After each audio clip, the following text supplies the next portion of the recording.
Reprenons le début de l'histoire dans une perspective chrétienne et considérons le mystère de la création à la lumière de la foi.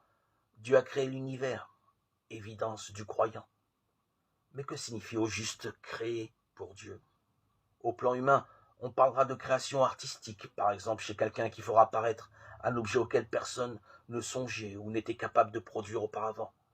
Le mot création est utilisé là en dehors de son sens divin. On pourrait tout autant parler de modification, même géniale, au mieux d'innovation au sens strict. Il y a donc une sorte d'invention, laquelle se fait à partir de quelque chose préexistant, même si ce quelque chose ne laissait suggérer en rien la forme ou l'originalité qu'il revêtirait une fois innové. Le bloc de marbre ne laisse rien présager de la statue qui sculptera l'artiste. En revanche, quand Dieu crée l'univers, il le fait apparaître à partir de rien, sans matière ou chose préexistante. Il y a deux actes que l'homme ne peut produire et que Dieu peut produire.